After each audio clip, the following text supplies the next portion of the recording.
Well, Leon Dowling obviously is as much renowned for breeding dogs, great dogs, as training. Actually, I'm not sure what you would put primarily down as which you are, Leon, but certainly have bred so many good dogs over the years. What does it take to breed a good dog?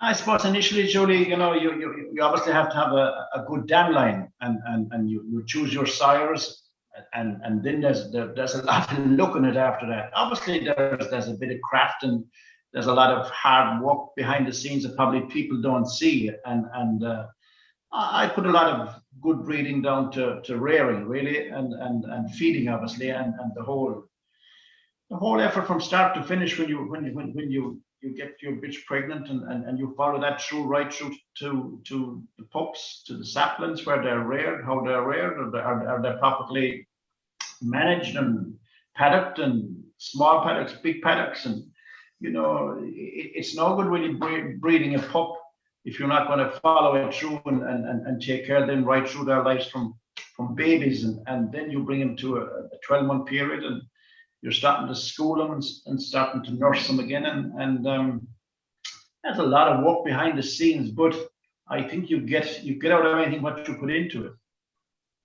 So in terms of that process, what is important? Is it good food, and what is good food, and is it minimizing space? Or I would have thought, particularly from your facility, it's maximizing the space they have.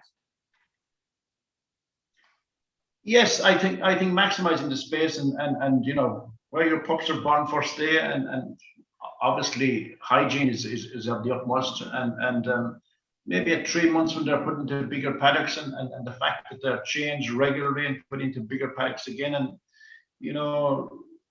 really generally good husbandry and proper warming, feeding, changing your feeding, handling the dogs at an early age rather than letting them when they go to 12 months. I think that's vital. And galloping these pups at a young age, and extending their bone structure, and I think all them things are vital, because if people, if you breed a pup and don't give it proper freedom, I think you're expecting a lot from it afterwards to perform. It's like any athlete, really. You're not going to just learn how to run the day of the race or the year before the race. So you have to start at the puppy stage and walk your way through. Listen, you can be lucky with litters. You could get the whole profile wrong as regards matching the dog and the bitch, but in general, if you can get that right first day, they either have it in or they haven't. If you have done your utmost from scratch, well, then you can look back and say, well, look, that was my fault. So you just do your level best at all times. You mentioned the dam line. Is the dam, do you think, more important than the stud dog? Look, people have different opinions of that, but everybody sits and with the papers, and they go through the computers to pick the stud dog. But I think you must match probably opposites. I would match opposites anyway. So I mean, if you have a very early pace bitch, you're probably going to go to a dog with a bit of stamina, and vice versa, really.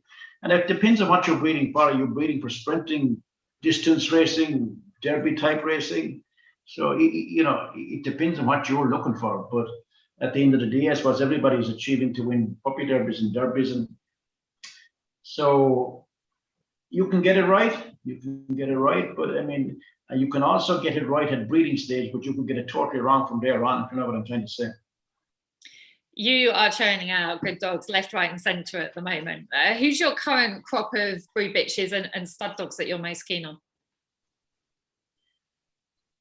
Listen, our bitches probably change from year to year, and they have their cycle, and again, I go back to blonde returns, blonde slippy, Taz,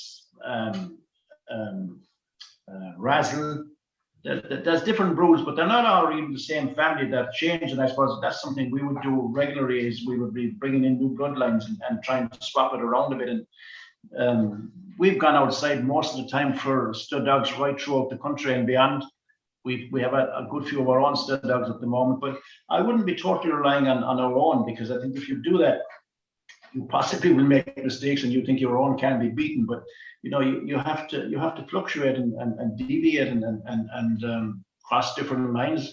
And people would ask you, why did you use this particular dog? And I suppose I'd be looking at racing all over the country, be it at the track or be it on the computer. And I'd really kind of tune into something, and I'd follow that breed, and I'd go back in that breed and study it a bit. And they're the dogs that I go to mostly. I wouldn't be kind of led by American or Australian or that type of thing, but I'd watch the dogs that are performing, and I look up their breeding. And I think if they're the ones that are throwing the pups on the track, they're the dogs that I'm going to follow.